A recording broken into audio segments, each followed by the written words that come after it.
Hello everyone. अब हम next question करेंगे हमारे बायोफिजिकल केमिस्ट्री का। That is right A short note on typical mechanism carried out by chymotrypsin. ये हमारा क्वेश्चन है फ्रॉम द चैप्टर एंजाइम्स। ठीक है, तो काइमोट्रिप्सिन जो है वो कैसा रोल प्ले कर रहा है हमारी मैकेनिज्म, उसका क्या है। ठीक है, तो हमारे पास क्या है, the active site of chymotrypsin. Chymotrypsin वैसे असल में है क्या, it is a digestive enzyme secreted by the pancreas. ये काइमोट्रिप्सिन हमारी बॉडी में ही पैंक्रियाज सिक्रीट करता है। ये एक डाइजेस्टिव एंजाइम, ठीक है। ये इसकी जो एक्टिव साइट है उसमें क्या है, it contains a catalytic triad. ठीक है, इसमें एक कैटालिटिक ट्रायड है, मतलब 3 अमाइनो एसिड रेजिड्यूज हैं इसमें। ठीक है, वो 3 अमाइनो एसिड रेजिड्यूज क्या हैं उसको मैं यहाँ पर थोड़ा सा शो करके बताऊंगा आपको कि इसमें 3 अमाइनो एसिड्स के रेजिड्यूज हैं। पहला जो अमाइनो एसिड रेजिड्यू है वो हमारा है एस्पार्टिक एसिड। कौन सा है, दैट इज एस्पार्टिक एसिड। तो वो यहाँ पर हम ड्रॉ कर लेते हैं, it is CH2C O and O। यहाँ पर डबल बॉन्ड O होता है और यहाँ पर O नेगेटिव होता है। ठीक है, तो ये हमारा एक एस्पार्टिक एसिड रेजिड्यू है। फिर हमारा जो है नेक्स्ट हमारा रेजिड्यू आता है वो है हमारा हिस्टिडीन रेजिड्यू। ठीक है, हिस्टिडीन रेजिड्यू में हमारे पास हमारी रिंग होती है, हेटेरोसाइक्लिक रिंग। ठीक है, उसमें हमारे पास हाइड्रोजन होता है और साथ में CH2 ग्रुप होता है और साथ में ये सिंगल बॉन्ड होता है। ओके, फिर हमारे पास लास्ट आता है हमारा सेरीन रेजिड्यू। सेरीन में क्या होता है, CH2OH।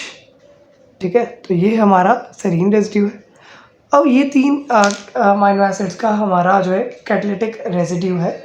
ओके, तो यहाँ पर क्या होता है, ये जो हमारे पास अमाइनो एसिड रेजिड्यूज हैं इनके कुछ स्पेसिफिक नेम्स होते हैं। ठीक है, तो ये जो पहले वाला अमाइनो एसिड है एस्पार्टिक एसिड, वो है हमारा एस्पार्टिक 102। ठीक है, ये 102 एस्पार्टिक एसिड है। इसमें लोन पेयर्स में मार्क कर देता हूँ। ठीक है, ये हमारे लोन पेयर्स हैं ऑक्सीजन के। ओके, जो सेकेंड है हमारा हिस्टिडीन, दैट इज हिस्टिडीन 57। ठीक है, ये हमारा हिस्टिडीन 57। इसमें भी जो लोन पेयर्स हैं, एक नाइट्रोजन पर लोन पेयर है और यहाँ पर भी नाइट्रोजन पर लोन पेयर है। ओके, फिर हमारे पास आता है सेरीन रेजिड्यू। फिर हमारे पास सेरीन रेजिड्यू है, तो सेरीन जो है दैट इज़ 195 सेरीन। ओके, तो ये हमारे पास 3 अमाइनो एसिड्स के रेजिड्यूज हैं। ओके, अब क्या होता है हमारे पास जो सेरीन है उसका जो हमारे पास OH ग्रुप होता है वो न्यूक्लियोफिलिक बन जाता है। कैसे बन जाता है, वो न्यूक्लियोफिलिक बन जाता है बिकॉज वो हिस्टिडीन के पास है। ठीक है, वैसे तो ये इतना ज़्यादा न्यूक्लियोफिलिक नहीं होता, पर लेकिन हिस्टिडीन के पास होने से हिस्टिडीन इसके ऊपर इन्फ्लुएंस करता है, तो ये न्यूक्लियोफिलिक ग्रुप बन जाता है। Okay, the nucleophilic OH group of serine reacts attacks the कार्बोनल group of peptide bond.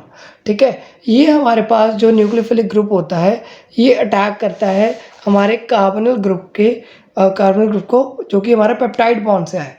अब हमने क्या करना होता है, जो काइमोट्रिप्सिन है आपको पता है डाइजेस्टिव एंजाइम है, ये किसकी डाइजेशन करता है। ठीक है, ये कैटालिटिक ट्रायड जो है इसमें क्या है, 3 residues that work together to promote hydrolysis of peptide bonds. तो ये पेप्टाइड बॉन्ड्स के हाइड्रोलिसिस के लिए बने हुए हैं। ठीक है, ये किसकी हमारे पास जो है ब्रेकिंग करवाएगा, किसकी डाइजेशन कराएगा, हमारे पास प्रोटीन्स की डाइजेशन कराएगा। प्रोटीन में हमारे पास जो सब मॉलिक्यूल्स होते हैं दैट आर पेप्टाइड्स। ठीक है, तो पेप्टाइड की इसने जो है बॉन्ड ब्रेकिंग करवानी है, पेप्टाइड बॉन्ड्स तोड़ने हैं प्रोटीन्स के। ठीक है, हमारे पास हमें क्या पता है, प्रोटीन जो होता है वो उसके पास एक कार्बोनिल ग्रुप भी होता है, कार्बोक्सिलिक ग्रुप भी होता है और एक अमाइनो ग्रुप भी होता है। तो मैं यहाँ पर एक सिंपल प्रोटीन मॉलिक्यूल बनाता हूँ जिसमें कि यहाँ पर एक अमाइनो ग्रुप है। ठीक है, NHR।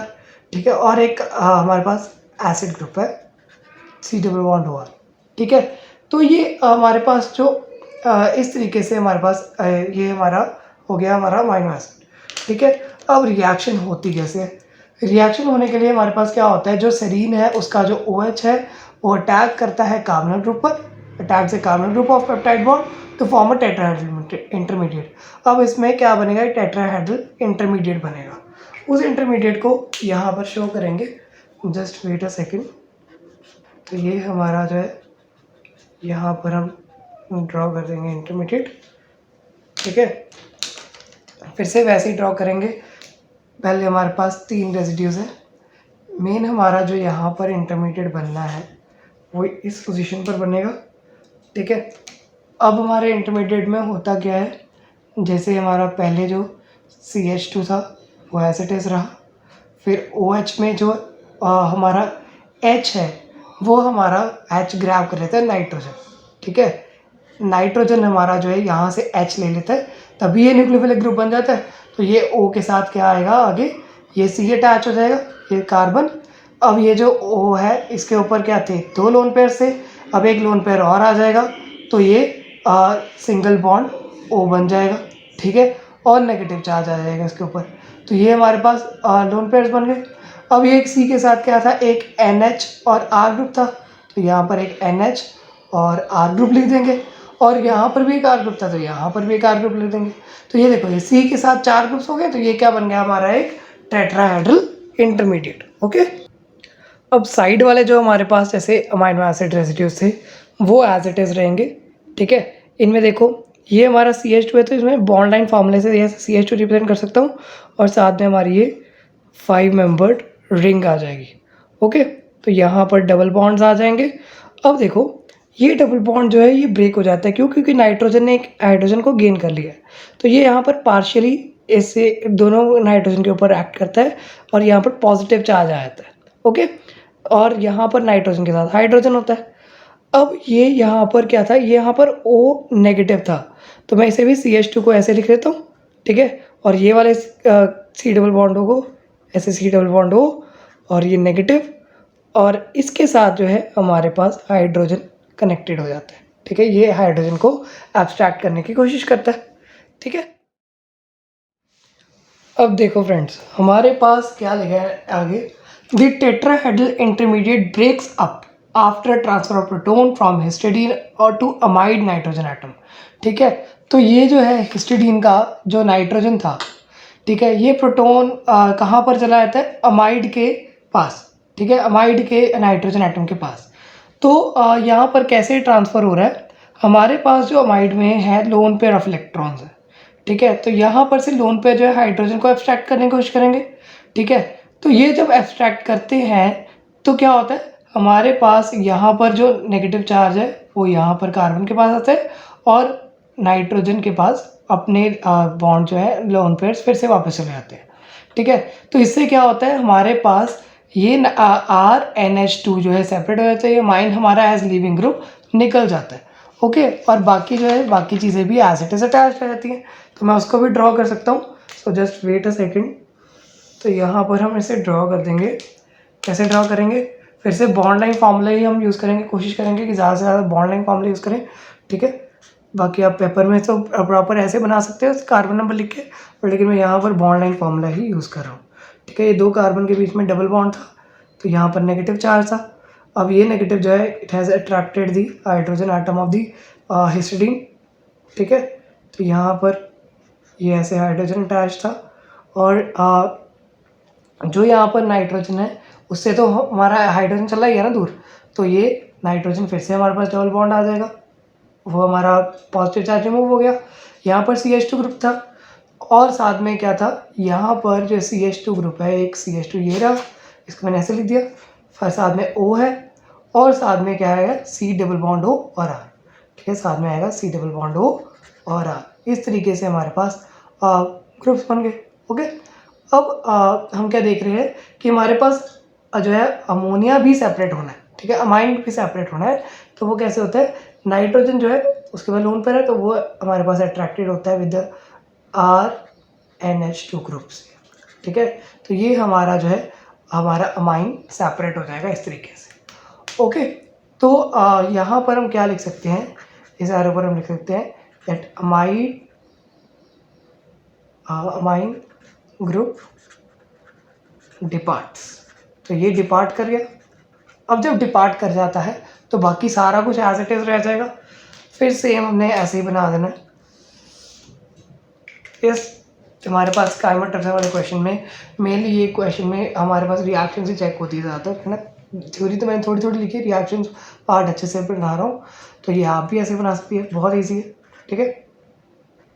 तो ये जो है इसके पास फिर से हाइड्रोजन यहाँ पर था, यहाँ पर सेम फिर से वही अट्रैक्शन, यहाँ पर CH2 ग्रुप, ओके। और साथ में लास्ट में ये O, यहाँ पर C डबल बॉन्ड O और R रहेगा, ठीक है। तो ये हमारे पास फिर से हमारा नेक्स्ट ग्रुप बन गया,